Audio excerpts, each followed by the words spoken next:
you see something and you need to open up and have a conversation with family, or maybe even plan in advance if thankfully you're not seeing any red flags.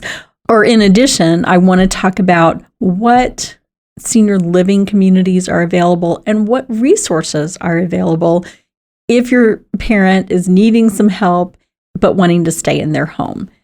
So I get it. Most people do not want to have these types of conversations, but they're so important. And it's really a good time to talk about them on the holidays because you have more family together. And I think it's very important to know where your parents stand, what their wishes are, because I can't tell you how many times I have had a call with a son or daughter. They have no idea what their parents' wishes are. Maybe dad has had a stroke or something that is, rendered him incapacitated, and he cannot tell them what he wants, how much money he has. They're just in the dark. They know nothing about finances or wishes. So it's so important. It's really a gift to give your family to let them know what your wishes are. Welcome to Aging in Style, the podcast dedicated to celebrating aging and what it takes to do it well. I'm Lori Williams. I'm a certified senior advisor and senior housing expert. In each episode, you'll learn stories of older adults who are thriving in their 70s, 80s, 90s, and in some cases in their hundreds. Whether you're an older adult or the child of an older adult, this podcast is filled with insightful resources, organizations that are doing incredible work, and stories that will inspire you to volunteer, learn, and who knows, maybe even skydive in your golden years. Hi, welcome back to Aging in Style. Last week, we had Megan Rowe with the Alzheimer's Association on, and we spoke about the warning signs to look for when visiting our aging family members over the holidays. If you didn't have a chance to listen to that podcast, be sure and go back and listen to it. She shared some really great information. But I was thinking we talked about all these warning signs, but we didn't really talk about having these conversations with family, kind of opening that up, as well as, you see these red signs. What's the next step? What resources are available for you? So today, that's what I want to talk about. You see something and you need to open up and have a conversation with family, or maybe even plan in advance if thankfully you're not seeing any red flags. Or in addition, I want to talk about what senior living communities are available and what resources are available if your parent is needing some help but wanting to stay in their home. So I get it.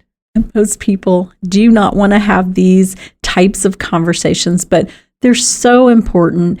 And it's really a good time to talk about them on the holidays because you have more family together. And I think it's very important to know where your parents stand, what their wishes are, because I can't tell you how many times I have had a call with a son or daughter.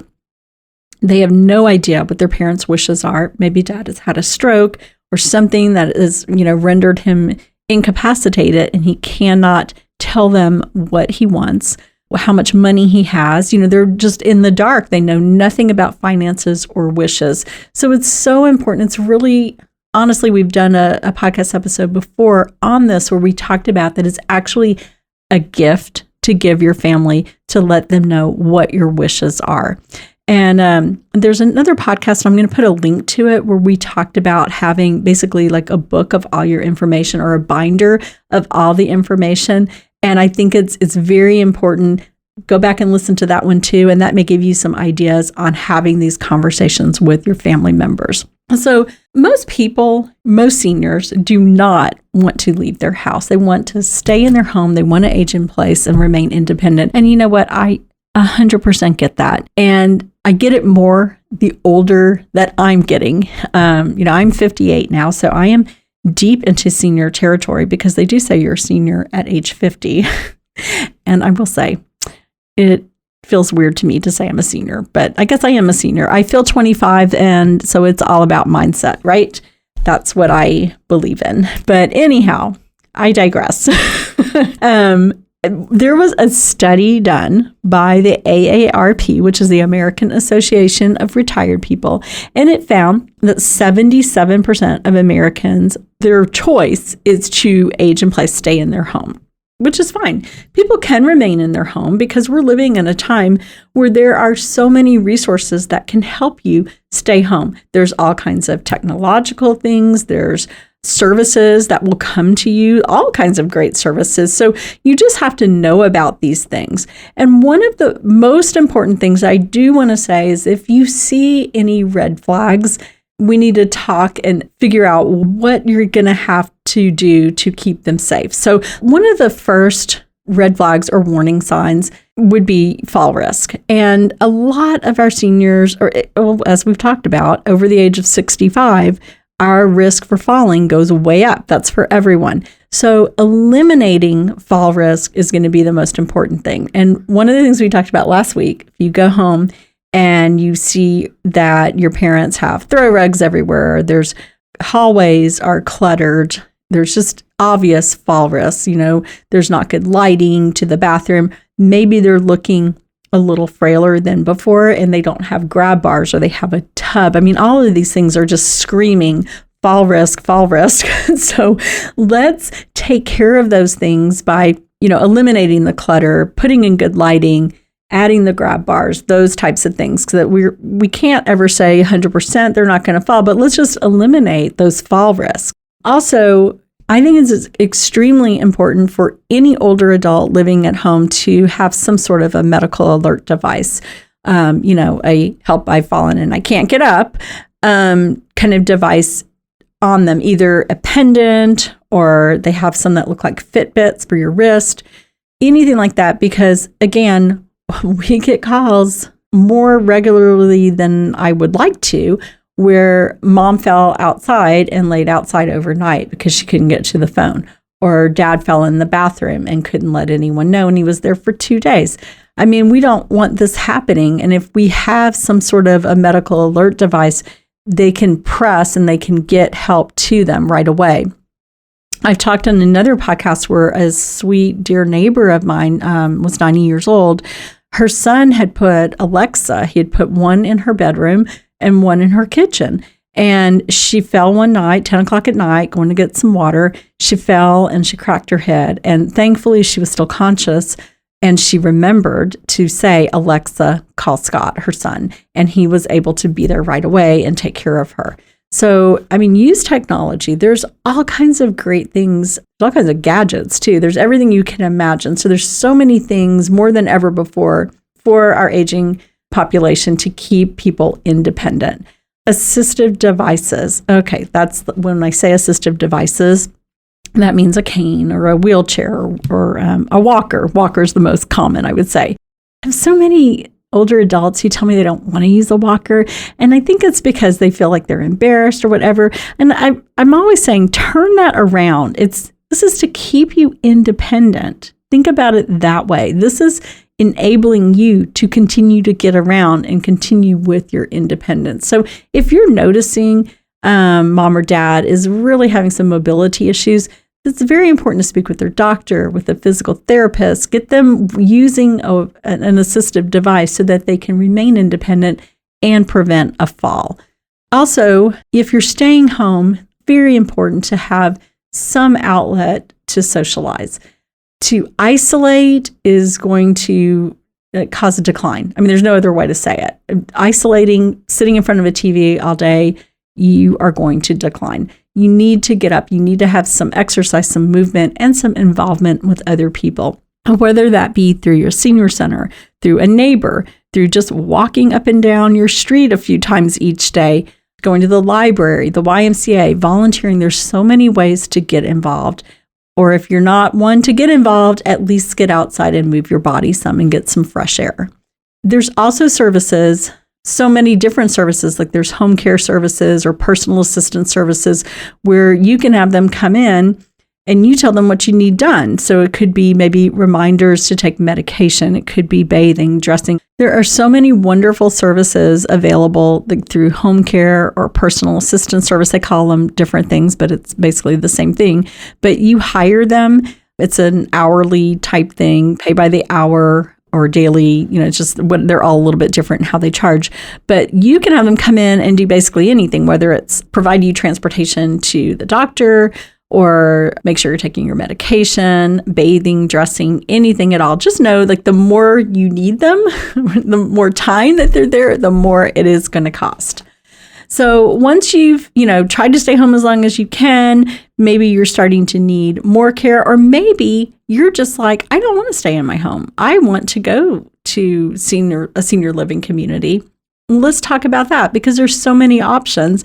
And I like to say there are so many options beyond the nursing home, because I can't tell you how many times I've talked to people and I start bringing up the conversation of senior living and they just say, no, I am not going to a nursing home.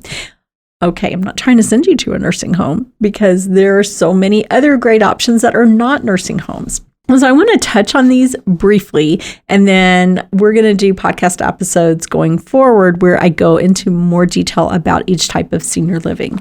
So we have there's more coming in every day, and I find that they're kind of changing too. So baby boomer generation, baby boomers always change things. So we are we're seeing more and more, I would say, in my area of Dallas, more of these active aging 55 plus communities, and they are gorgeous. I mean, they're apartments, and some look like you're in a 5-star resort walking in there. They're just absolutely stunning.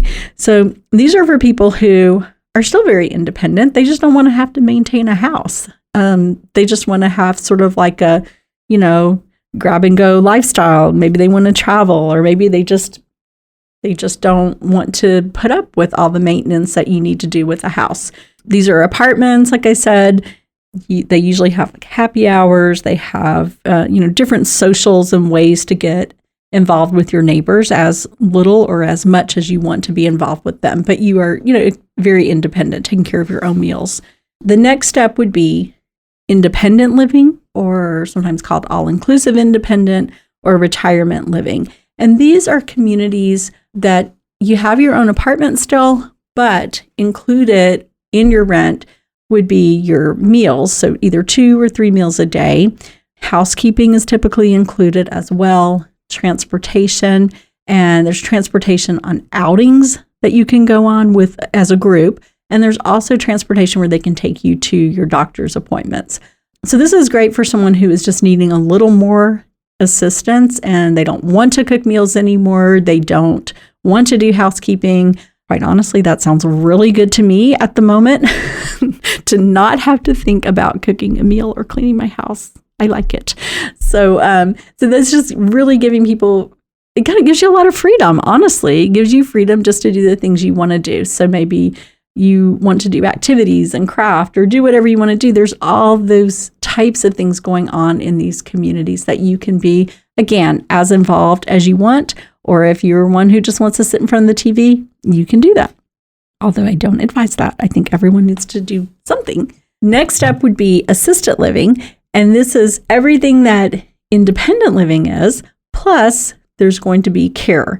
So more personal care done. So say you're at the point where you need some assistance with bathing or dressing, or maybe taking your medications. You need someone to manage that for you. So that's when you would look at assisted living. Also, people with some dementia do well in assisted living also, and, as long as they're not having, issues with wandering. Next step would be a memory care. If you do have dementia, or, if your loved one is exit seeking, these are secure. And what's, the beautiful thing about a memory care is that all the activities are going to be geared to those with dementia so that they can feel successful doing activities and not feel different. Because sometimes when you have people with dementia and an assisted living, they're not able to do or, perform at the same level. And that can be hard for them sometimes, especially if they're still at a point where they realize that they're not keeping up. Other option, again, super popular in Dallas, and they're different throughout the country, but I can speak to how we do it here in Dallas. But our care homes are super, super popular. They've gained in popularity after COVID, or during COVID, actually. We saw a huge increase in people wanting to go to care homes. So we call them residential care homes or care homes, personal care homes, or group homes. They have a lot of different names. But these are homes that are located in regular neighborhoods. They take anywhere, I'd say average 6 to 8 residents, but some take more, some take less. A lot of variabilities with that.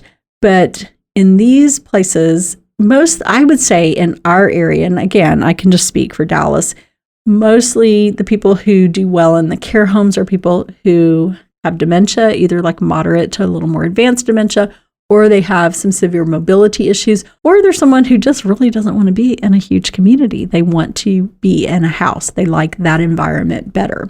But there's lots of different options, and there's always new things coming in. And I've been hearing lately that there's a group here in Dallas who is wanting to start a care home that's more like a Golden Girls model. So where it's women or men, it would be based on gender, the homes, but it would be where people who are still active, they're still driving, but they just want to kind of cut their expenses and share a home just like the Golden Girls. So I think that's pretty cool. And so I'm looking forward to seeing how that works out. I don't know of a home like that yet, but I look forward to seeing how that plays out. So those are all the different types of senior living communities. And that's just kind of going over it briefly. But as you can see, it's way beyond just a nursing home. So I want to talk about planning and having those conversations.